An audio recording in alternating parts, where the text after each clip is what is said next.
ভিডিওতে আমরা সপ্তম শ্রেণীর তৃতীয় পর্যায়ক্রমিক মূল্যায়নের গণিতে 4 নম্বর স্কুলের প্রশ্নের উত্তরগুলো আলোচনা করব। একের আই বলেছে একটি আধুলি, একটি 1 টাকা এবং একটি 2 টাকার মূল্যের অনুপাত কত? তো একটা আধুলি মানে হচ্ছে 50 পয়সা, 1 টাকা মানে 200 পয়সা, 2 টাকা মানে 1 টাকা মানে 100 পয়সা, 2 টাকা মানে 200 পয়সা। তাহলে অনুপাত 50:100:200। তো কাটাকুটি করলে 1:2:4 বি এর দাগের অ্যান্সারটা। দুইতে বলেছে একটি ত্রিভুজের উচ্চতাগুলি কটি বিন্দুতে ছেদ করে? একটি বিন্দু। তিনে বলেছে কোন চিত্রের ঘূর্ণন প্রতিসাম্য কোণ 72 ডিগ্রি হলে চিত্রটির ঘূর্ণন প্রতিসাম্য মাত্রা কত হবে? তো 360 ডিগ্রি দিয়ে ভাগ করবে। তো ঘূর্ণন প্রতিসাম্য মাত্রা লিখবে 360 ডিগ্রি বাই 72 ডিগ্রি মানে 5 হবে। 5 মানে হচ্ছে তোমার সি এর দাগের অ্যান্সারটা। 4 দিয়েছে √361 মানে 361 মাইনাস √289 এর মান কত? আচ্ছা, 361 কে যদি আমি ভাগ প্রক্রিয়া বর্গমূল করি তাহলে পাচ্ছি 19।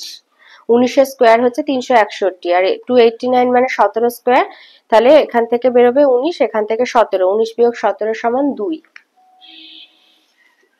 মানে এর দাগের অ্যান্সারটা। 5 দিয়েছে x + 1/x = 4 হলে x² + 1/x² এর মান কত? তো x + 1/x সমান হচ্ছে 4, উভয় পক্ষকে বর্গ করলে পাবো x + 1/x হোল স্কয়ার সমান 4 স্কয়ার। তাহলে x² + 2x * 1/x + 1/x² সমান 16। x কেটে গেল 2, x² + 1/x² সমান 16 বিয়োগ 2 14। 6 দিয়েছে একটি বর্গাকার জমির পরিসীমা 20 সেমি হলে তার ক্ষেত্রফল কত? তাহলে একটি বর্গাকার জমির পরিসীমা 20 সেমি হলে তার একটা ধারের দৈর্ঘ্য হবে 20 সেমি ভাজিতক 4 সমান 5 সেমি আর ক্ষেত্রফল হবে 5 এর স্কয়ার বর্গ সেমি মানে 25 বর্গ সেমি। 2 এর আয়তে বলেছে দুটি বইয়ের দামের অনুপাত 2:5। প্রথম বইটির দাম 16.10 টাকা হলে দ্বিতীয় বইটির দাম কত হবে? তাহলে প্রথম বইয়ের দাম দ্বিতীয় বইয়ের দাম হলো 2:5। তাহলে প্রথম বইয়ের দাম বাই দ্বিতীয় বইয়ের দাম সমান 2/5। তাহলে প্রথম বইয়ের দাম যদি 16 টাকা 10 হয় তাহলে এখানে লিখলে 16.10 বাই দ্বিতীয় বইয়ের দাম সমান 2/5। তাহলে 2 গুণ দ্বিতীয় বইয়ের দাম সমান 16.10 গুণ 5।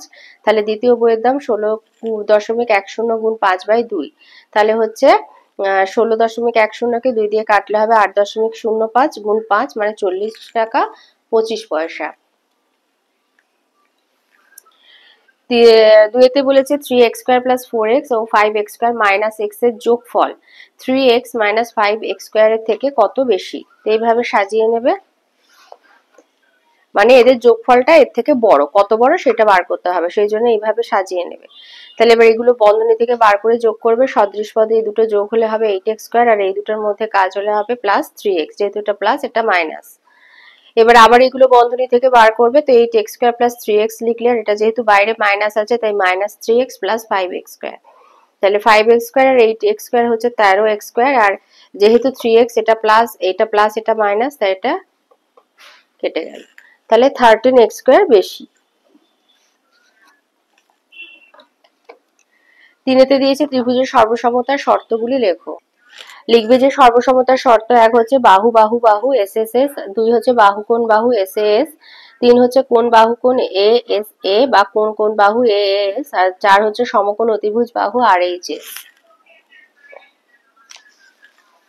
4 বলেছে x + y = 5 আর x - y = 1 হলে 8xy * x² + y² এর মান কত? তো এটাকে এইভাবে ভেঙে নেবে 4xy * 2x² + y² 4xy এর সূত্র হচ্ছে x + y² - x - y² * x + y² + x - y²। এবারে যেখানে x + y আছে লিখবে 5 আর যেখানে x - y আছে লিখবে 1। 5² - 1² * 5² + 1² 25 - 1 * 25 + 1 তাহলে 24 × 26 = 624। 5 দিয়েছে রমেশ বাসে 12 কিলোমিটার যায় 40 মিনিটে। বাসের গতিবেগ ঘন্টায়, 1 ঘন্টা মানে হচ্ছে 60 মিনিট। তাহলে লিখবে যে সময় মিনিট, দূরত্ব হলো কিলোমিটার, 40 মিনিটে যাচ্ছে 12 কিলোমিটার, 1 ঘন্টা সমান 60 মিনিটে যায় x কিলোমিটার। তো সময় আর দূরত্ব সরল সম্পর্ক এইভাবে সমানুপাতের আকারে সাজিয়ে নিলে তাহলে x সমান 60 গুণ 12/40। তো কাটাকুটি করলে হবে 18 কিলোমিটার। তাহলে গতিবেগ 18 কিলোমিটার পার ঘন্টা।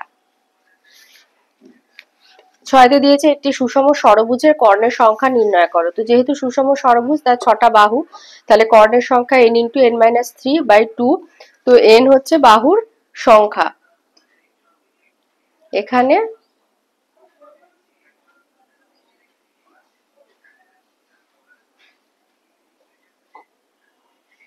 তাহলে 6 × 6-3/2, তাহলে 6কে 2 দিয়ে কাটলে 3, 3 3-কে 9, 9টি। তাহলে ষড়ভুজের বাহুর সংখ্যা কর্ণের সংখ্যা হবে 9টি। 7-এ দিয়েছে একটি ত্রিভুজের ক্ষেত্রফল 12 বর্গ সেমি আর ভূমির দৈর্ঘ্য 6 সেমি হলে উচ্চতা নির্ণয় করো।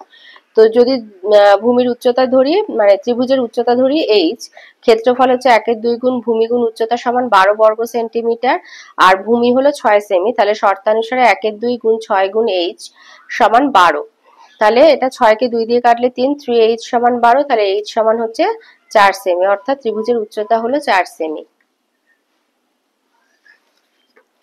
3-এর আয়তে আসি, বলেছে 50 মিটার দৈর্ঘ্য বিশিষ্ট একটি বর্গাকার পার্কের বাইরে চারিধার বরাবর একটা 6 মিটার চওড়া রাস্তা আছে, রাস্তার ক্ষেত্রফল নির্ণয় করো। তাহলে বর্গাকার, পার্কটা হচ্ছে বর্গাকার, তো সব বাহুগুলোই হচ্ছে সমান, আর সেটা হচ্ছে 50 মিটার, তাহলে পার্কের ক্ষেত্রফল 50 স্কয়ার মানে 2500 বর্গ মিটার।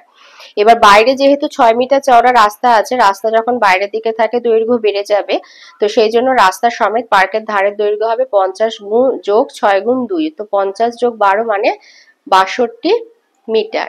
তাহলে রাস্তা সমেত পার্কের ক্ষেত্রফল হবে 62 স্কয়ার বর্গ মিটার, মানে 3844 বর্গ মিটার। তাহলে রাস্তার ক্ষেত্রফল 3844 থেকে 2500 মাইনাস করলে 1344 বর্গ মিটার।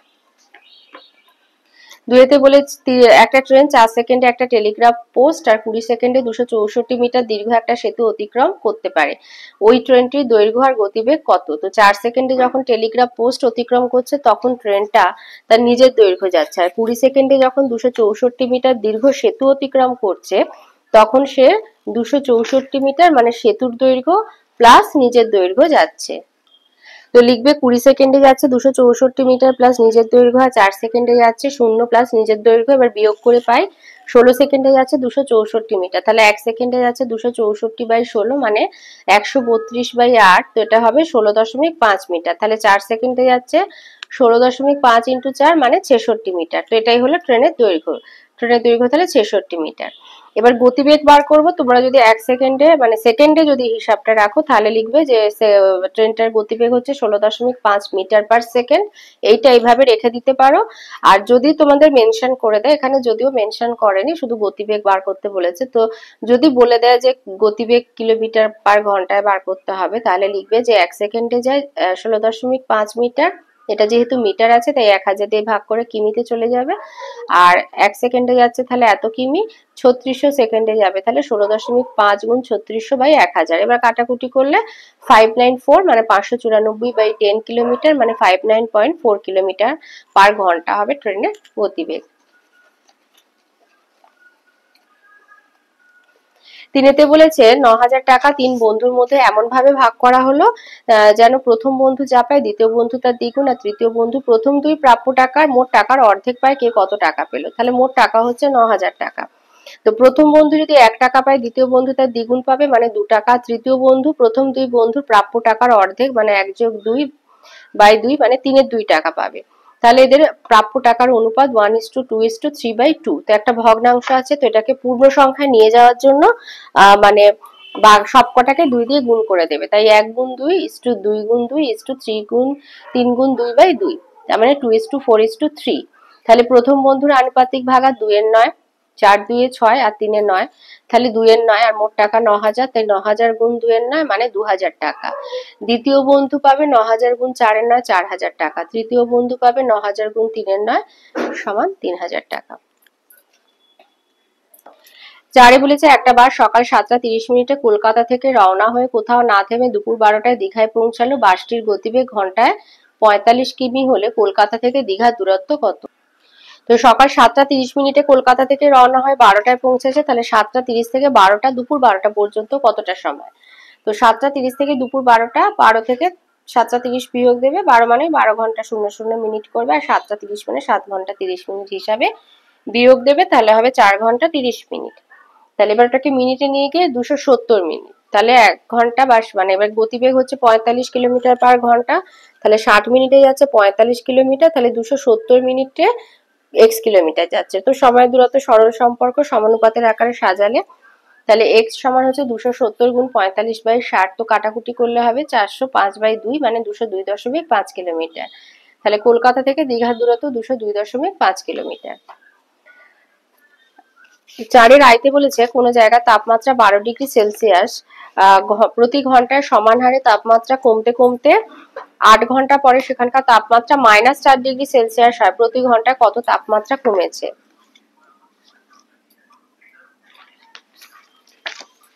তো লিখবে 8 ঘন্টায় তাহলে তাপমাত্রা কমেছে 12 ডিগ্রি সেলসিয়াস মাইনাস, আর এভাবে ব্র্যাকেটের ভেতরে -4 ডিগ্রি সেলসিয়াস করবে। তো যখন বাইরে বেরোবে মাইনাসে মাইনাসে এটা প্লাস হয়ে যাবে, তাহলে এটা হবে 16 ডিগ্রি সেলসিয়াস। তাহলে 1 ঘন্টায় তাপমাত্রা কমেছে 16 ডিগ্রি সেলসিয়াস বাই 8 মানে 2 ডিগ্রি সেলসিয়াস। আচ্ছা, 2 বলেছে a সমান -5, b সমান 2, c সমান -3 হলে a into b minus c by ab plus bc plus c এর মান নির্ণয় করতে হবে। তো এটা আমি একটু গুণ করে বার করে নিলাম ab মাইনাস ac। এবারে a আর b এর মান যা দিয়েছে এভাবে লিখলাম -5 গুণ 2 -5 গুণ -3। এখানে -5 গুণ 2 যোগ 2 গুণ -3 যোগ -3 ইন্টু -5। তো এটা হচ্ছে -10, আর এখানে মাইনাসে মাইনাসে প্লাস হবে, আর এখানে বাইরে মাইনাস আছে তাই -15, আর এটা হচ্ছে -10, এখানে -6, আর এটা মাইনাসে মাইনাসে +15। তাহলে এখানে থেকে হচ্ছে -10 -15, আর নিচে আছে -16 +15। তাহলে হচ্ছে -25/-1, মাইনাস মাইনাস কেটে গেলে অ্যান্সার হবে শুধু 25। 5 মান নির্ণয় করতে দিয়েছে দুটো। তো এখানে আমাদের এটা হচ্ছে সূচকের অঙ্ক, তো এভাবে অঙ্কটা টুকে নিয়ে এই দুটো 2 আর 3 এটা গুণ হয়ে যায়, তাই লিখলাম আমরা এখানে 6 to the power 6 into 6 to the power 4। গুণের ক্ষেত্রে সূচক যোগ হয়, তাই 6 আর 4 যোগ করে হলো 10। ভাগের ক্ষেত্রে সূচক আবার বিয়োগ হয়, তাই 10 থেকে 7 বিয়োগ হয়ে 3। আর এটাও ছিল 6 to the power 3 minus 6 to the power 3 সমান 0। 2 এর দাগে দিয়েছে দেখো এখানে এই যে 2 টু দি পাওয়ার 8, এটাকে কিভাবে ভাঙবে? আমরা এটা মানে গুণের ক্ষেত্রে যখন মূল সংখ্যাটা 1 হয় সূচক যোগ হয়, তো আমরা এটা 5 আর 3 করে ভাঙলাম, কারণ এখানে 2 টু দি পাওয়ার একটা 5 আছে। তো সেইভাবে a টু দি পাওয়ার 8 টাকেও ভাঙবো 5 যোগ 3 করে, কারণ এখানে একটা a টু দি পাওয়ার 5 আছে। তো এই জন্য এখানে লিখলাম a to the power 5 into a to the power 3। আর 8 মানে হচ্ছে 2 এর কিউব।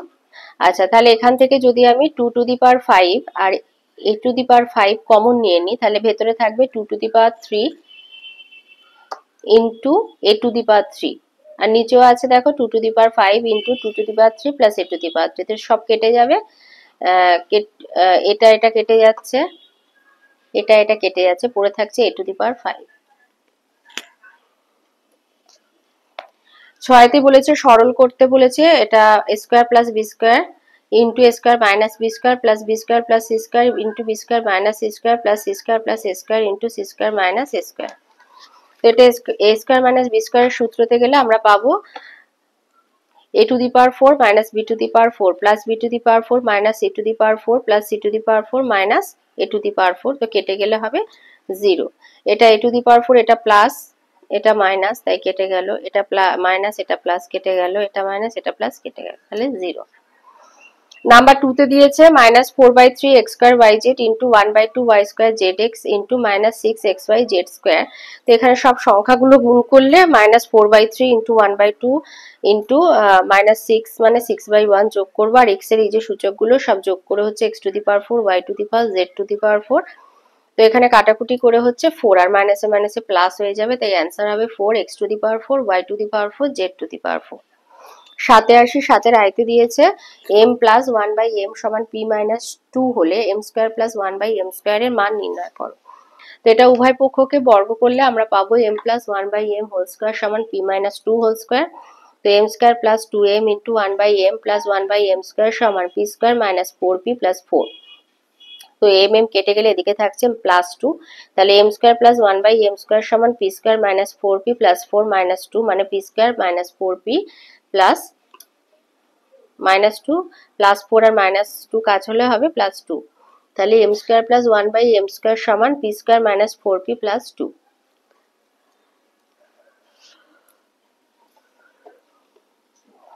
দুইতে দিয়েছে a square plus 1/a square minus 3 কে দুটি বর্গের অন্তর রূপে প্রকাশ করো। দুটি বর্গের অন্তর মানে a square minus b square, এই আকারে আমাদেরকে নিয়ে যেতে হবে।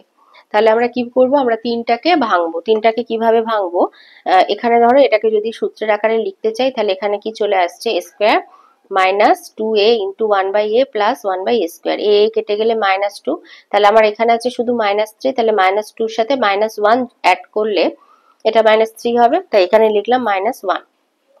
এটা থেকে একটা সূত্র কি চলে আসছে, a minus 1/a whole square minus 1 square, এই দুটি বর্গের অন্তর মানে বিয়োগ রূপে প্রকাশ।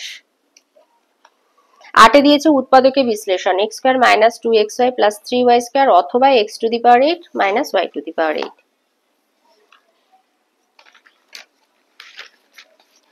তো এইটাকে আমরা ভাঙছি, আমরা লিখছি x square minus 2xy plus y square আর মাইনাস 4y স্কয়ার।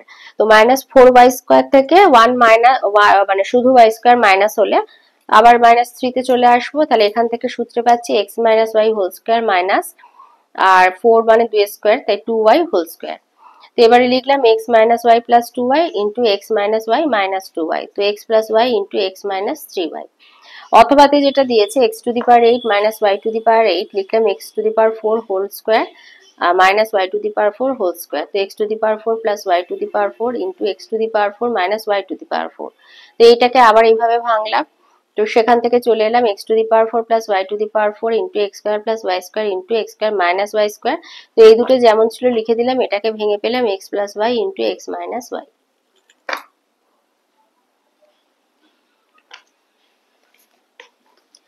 9 এর আয়তে দিয়েছে কোন আয়তক্ষেত্রের দৈর্ঘ্য আর প্রস্থের অনুপাত 3:2, পরিসীমা 160 মিটার হলে আয়তক্ষেত্রের ক্ষেত্রফল নির্ণয় করো। তাহলে লিখবে যে যেহেতু দৈর্ঘ্য আর প্রস্থের অনুপাত 3:2, তো লিখবে দৈর্ঘ্য 3x আর প্রস্থ 2x, তাহলে ক্ষেত্রফল 3x ইন্টু 2x মানে 6x স্কয়ার। এবার পরিসীমা বলেছে 160, তাহলে আয়তক্ষেত্রের পরিসীমার সূত্র 2 গুণ দৈর্ঘ্য যোগ প্রস্থ, তাই লেখা হলো 2 ইন্টু 3x প্লাস 2x সমান 160। তাহলে এই দুটো যোগ করে 5x আর দুইটা গুণে ছিল বাঁদিকে এসে ভাগ হয়ে ডান দিকে এসে ভাগ হয়ে গেল 160/2 মানে 80, তাহলে x সমান 80/5 সমান 16। তাহলে x যদি 16 হয়, আমাদের শুধু এখানে ক্ষেত্রফল বার করতে বলেছে, তো 6x স্কয়ার, তার মানে 6 গুণ 16 স্কয়ার মানে 1536 বর্গমিটার। দুইতে একটা সমাধান করতে দিয়েছে, তো 3x plus 1/16 plus 2x minus 3/7 সমান x plus 3/8 minus 1 minus 3x/10। তো 16 আর 7 এর লসাগু 112, কোনাকুনি গুণ হলো, আর 8 আর 10 এর লসাগু 40, তো কোনাকুনি গুণ হলো। এবার এখান থেকে পাচ্ছি 21x plus 7 plus 32x minus 48 by 112 আর 5x plus 15 minus 4 plus 12x/40। তো এবারে যোগ করে 53x মাইনাস 41/112 সমান 17x প্লাস 11/40। তো কাটাকুটি করলাম, তো এখানে 28 এখানে 10 পেলাম, তো কোনাকুনি গুণ করে এভাবে 10 ইন্টু 53x মাইনাস 41 আর এখানে সমান দিয়ে 28 ইন্টু 17x প্লাস 11। তো এবার এখান থেকে গুণ করে পাচ্ছি 530x মাইনাস 410 সমান 476x প্লাস 308। তো 530x থেকে 476x মাইনাস হবে, আর 410 আর 308 যোগ হলে 54/718। তো 54/718 কাটাকুটি করলে হবে 359/27। তো 13 পূর্ণ 8 এর 27।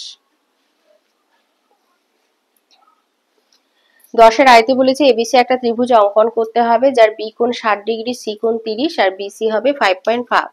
তো মোটামুটি এইরকম একটা খসড়া আমরা এঁকে নিয়েছি, আর 5.5 সেন্টিমিটার মাপের একটা সরলরেখাংশ আমরা টেনে নিয়েছি।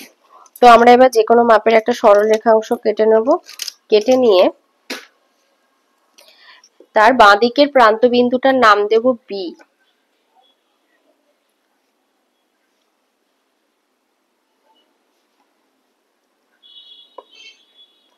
তো এই ধরো আমরা এই প্রান্ত বিন্দুটার নাম দেব বি। তো এখান থেকে আমরা বিসি কেটে নিতে পারি একেবারে, তাহলে আমাদের বি বিন্দুতে হয়ে যাবে 60 ডিগ্রি আর সি বিন্দুতে 30 ডিগ্রি করে আমরা জুড়ে দেব। এই আমরা সি বিন্দু পেয়ে গেলাম। এবার বি বিন্দুতে 60 ডিগ্রি করে নিই। তাহলে আমাদের তিনটে শর্ত দিয়েছে যে বি বিন্দুতে 60 ডিগ্রি, সি বিন্দুতে 30 ডিগ্রি আর বিসি করতে হবে 5.5। তো বিসি আমাদের 5.5 হয়ে গেছে। এই আমাদের বি বিন্দু থেকে 60 ডিগ্রি কোণ বি বিন্দুতে হয়ে গেল। এটা 60 ডিগ্রি হয়ে গেলে 2 নম্বর শর্ত আমাদের পূরণ হয়ে গেল। এবার সি বিন্দুতে করব 30 ডিগ্রি। 60 ডিগ্রি কোণ এঁকে তাকে সমদ্বিখণ্ডিত করলেই 30 হয়ে যাবে।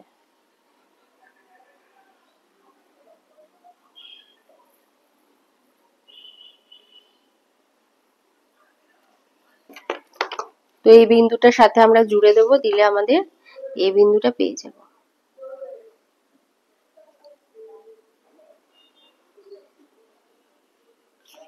এটা হলো এ বিন্দু, এই হলো 30 ডিগ্রি।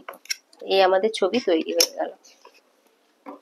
দুইতে বলেছে একটা আয়তক্ষেত্র PQRS অঙ্কন করতে হবে। PQ হবে 4.2 সেমি আর RQ হবে 6.7 সেমি। এবার যেহেতু আয়তক্ষেত্র বলেছে, আয়তক্ষেত্রের প্রত্যেকটা কোণ 90 ডিগ্রি হয়, তাহলে এখানে আমরা 4.2 সেন্টিমিটার আর 6.7 সেন্টিমিটার মাপের একটা সরলরেখাংশ টেনে নিয়েছি। তো এভাবে আমরা এইভাবে ছবিটা করে নিয়েছি। তো আয়তক্ষেত্রে যেহেতু দৈর্ঘ্য আর প্রস্থ হয়, তো সেই জন্য 6.7 সেমি যেটা বড় বাহু সেটাকে আমরা নিচে রেখেছি।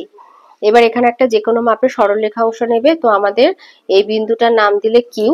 এবারে 6.7 সেমি এটা মাপটা নিয়ে কম্পাসের সাহায্যে এইভাবে মাপটা নেবে, নিয়ে এখানে কিউ বিন্দুতে কাঁটা বসিয়ে এখানে আমরা আর পেয়ে গেলাম। এবার আমাদের আয়তক্ষেত্রের আমরা কি জানি, প্রত্যেকটা কোণ হয় 90 ডিগ্রি। এবার কিউ বিন্দুতে আমরা 90 ডিগ্রি কোণ এঁকে নেব।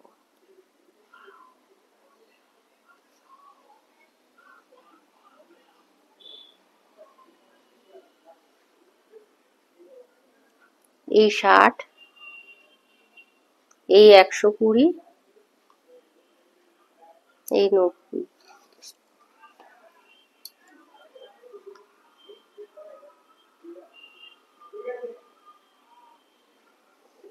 তো এই আমরা পেলাম, এটা হচ্ছে 90 ডিগ্রি কোণ পেলাম। এবার এখান থেকে আমরা 4.2 সেন্টিমিটার মাপ নিয়ে কেটে নেব। তো এখানে তোমরা পেন্সিল ব্যবহার করবে। এখানে আমার দুটো দাগ হয়ে গেছে, তোমাদের যেন না হয়। এই হলো। আর এখানে আর বিন্দুতে কাটা বসিয়ে একটা বৃত্তচাপ এঁকে রেখে দেবে, দিয়ে আবার 6.7 সেন্টিমিটার মাপটা নেবে, নিয়ে এই বিন্দুতে, তাহলে এটা হলো আমাদের পি বিন্দু, পি বিন্দুতে কাটা বসিয়ে এটাকে ছেদ করবে। তাহলে এই আমাদের হয়ে গেল এস বিন্দু। তাহলে PQRS তৈরি হয়ে গেল। এবার RS আর PS জুড়ে দেবে।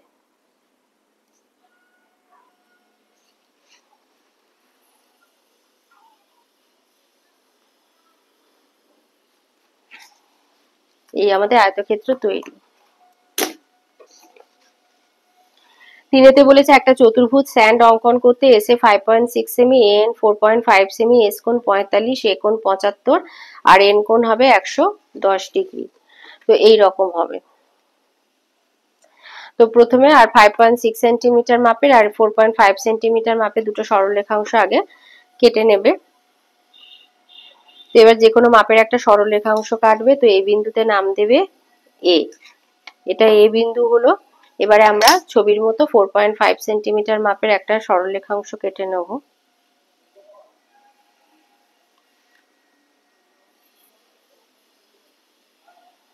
এটা হচ্ছে আমাদের এন।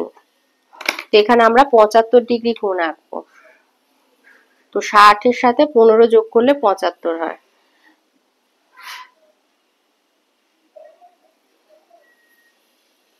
তো এই হলো 60, এই 120, 90 থেকে 60 বাদ দিলে হয় 30।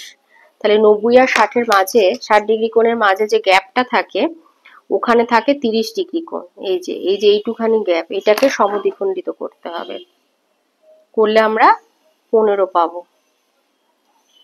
এই একটু বেঁকে গেল। এইটা হলো আমাদের 75 ডিগ্রি কোণ। এই আমাদের 75 ডিগ্রি হয়ে গেল। তাহলে ছবিতে যেরকম আছে আমাদের এ কোণ 75 ডিগ্রি। এবার এন বিন্দুতে আমাদের বলেছে 110 ডিগ্রি কোণ আঁকতে। তো এটা আমরা চাঁদা বসিয়ে একটু করে নেব। 110,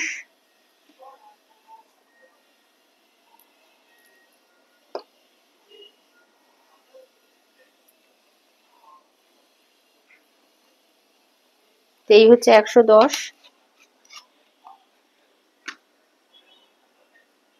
বাইরে স্কেলটা ধরে করলাম 110 ডিগ্রি। এবারে আমাদের ছবিতে দেখো আমাদের ওপরের বাহুটা হচ্ছে, এটা হচ্ছে 5.6 সেন্টিমিটার। তো আমরা 5.6 সেন্টিমিটার, এটা কিন্তু আমাদের একটা চতুর্ভুজ, জাস্ট এটা কোনো আয়তক্ষেত্র সামান্তরিক এসব কিছুই না। তো 5.6 সেন্টিমিটার মাপ নিয়ে এখানে আমরা পেয়ে গেলাম কোন বিন্দুটা, এস বিন্দু। এবার খাতাটাকে ঘুরিয়ে নেবে, ঘুরিয়ে এখানে তোমরা 45 ডিগ্রি কোণটা আঁকবে। তাহলে 90 কে সমদ্বিখণ্ডিত করলে 45 হয়।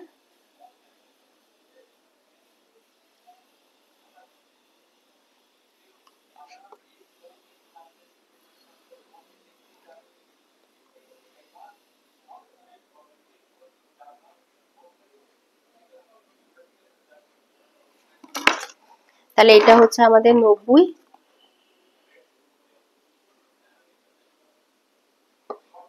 এবার এটাকে আমরা সমদ্বিখণ্ডিত করব।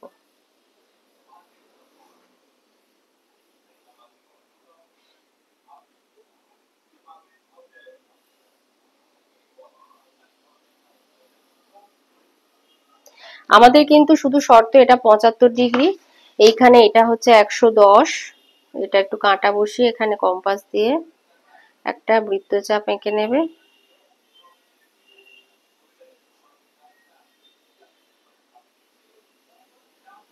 এটা হচ্ছে 110 ডিগ্রি এন বিন্দুতে, আর এস বিন্দুতে আমাদের এই যে হয়ে যাচ্ছে 45 ডিগ্রি।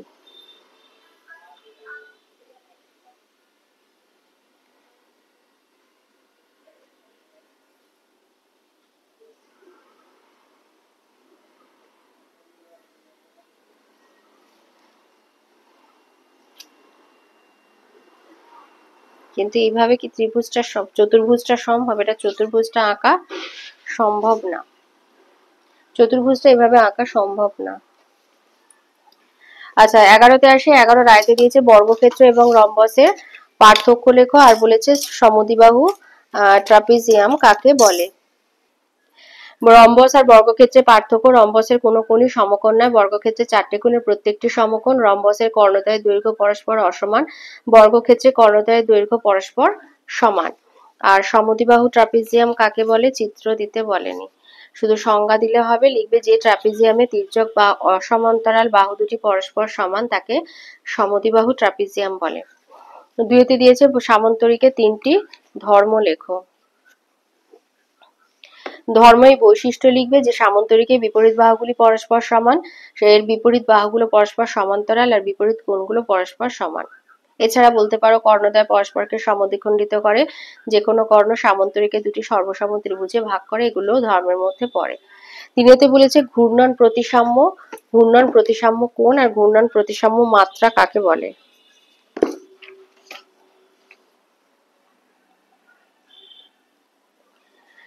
ঘূর্ণন প্রতিসাম্য লিখবে যে কোনো জ্যামিতিক চিত্র একটি যদি অভ্যন্তরস্থ কোন একটা নির্দিষ্ট বিন্দু সাপেক্ষে কোনো নির্দিষ্ট কোণে 360 ডিগ্রি অপেক্ষা কম কোণে ঘূর্ণনের ফলে এটি প্রাথমিক অবস্থানে ফিরে আসে, অর্থাৎ ঘূর্ণনজাত প্রতিবিম্ব মূল চিত্রের সঙ্গে সর্বসম হয়, চিত্রটিকে ঘূর্ণনজনিত প্রতিসাম্য চিত্র বলে, আর প্রতিসাম্যকে ঘূর্ণন প্রতিসাম্য বলে। হয়ে গেল। এবার বলেছে ঘূর্ণন প্রতিসাম্য মাত্রা লিখবে যে ক্ষুদ্রতম কোণে ঘূর্ণনের ফলে চিত্রটি নিজের প্রাথমিক অবস্থানে ফিরে আসে বা নিজের সঙ্গে মিশে যায়, ওই কোণের পরিমাপকে ওই চিত্রে ঘূর্ণন প্রতিসাম্য কোণ বলা হয়। আর দিয়েছে ঘূর্ণন প্রতিসাম্য মাত্রা, এই যে লিখবে কোন চিত্রকে সম্পূর্ণ একবার ঘূর্ণনকালে যতবার চিত্রটি মূল চিত্রের সঙ্গে সম্পূর্ণভাবে মিশে যায় ততবার সূচক সংখ্যাকে ওই প্রতিসাম্যের মাত্রা বলা হয়। 4তে দিয়েছে ত্রিভুজের মধ্যমা কাকে বলে, আর একটা সমদ্বিবাহু ত্রিভুজের মধ্যমা সংখ্যা কয়টি, 3টি। আর ত্রিভুজের মধ্যমা কাকে বলে তোমাদের বইয়ের 172 পেজে রয়েছে, যে ত্রিভুজের শীর্ষবিন্দু আর বিপরীত বাহুর মধ্যবিন্দু সংযোজক সরলরেখাংশ হলো ত্রিভুজটির মধ্যমা। 5এ দিয়েছে প্রদত্ত চিত্র থেকে একজোড়া অনুরূপ কোণ, একজোড়া একান্তর কোণ আর একজোড়া বিপ্রতীপ কোণ লেখো। তো একজোড়া অনুরূপ কোণ হচ্ছে বিজি ই আর জিএইচডি, মানে এই কোণটার এই কোণটা হচ্ছে অনুরূপ কোণ, আর এইটার এইটা হচ্ছে একান্তর কোণ, আর এই কোণটার এই কোণটা হলো বিপরীত কোণ। তো এজিএইচ সমান একান্ত জিএইচটি আর বিজিই সমান বিপরীত এজিএইচ। 12তে আসি। 12তে দ্বিস্তম্ভ চিত্র অঙ্কন করতে দিয়েছে, যে সপ্তম আর অষ্টম শ্রেণীর ছাত্র সংখ্যা তাদের প্রিয় খেলা দিয়েছে। তো এক একক সমান একজন ছাত্র ধরে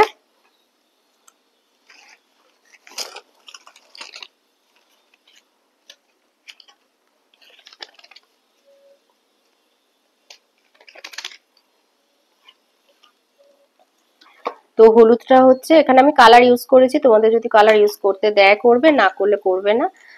তো এখানে হচ্ছে সবুজটা হলো অষ্টম শ্রেণী।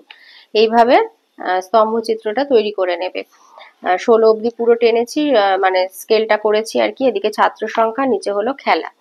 এইভাবে স্তম্ভচিত্রটা করে নেবে। এরপরে 2 নম্বর যে স্তম্ভচিত্র দিয়েছে, যে পাড়ার বই দোকানে বই বিক্রি, গল্পের বই আর পড়ার বই বিক্রির একটা তালিকা দিয়েছে, যে স্তম্ভচিত্র তৈরি করতে বলেছে। তো সেখানে আমরা এক একক সমান 100টি বই ধরেছি, এটা হচ্ছে পড়ার বই, আকাশিটা আর গোলাপিটা হচ্ছে গল্পের বই।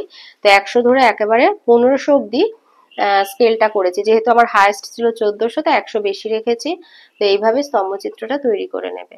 নিচে হচ্ছে সাল, আর এখানে হচ্ছে বইয়ের সংখ্যা।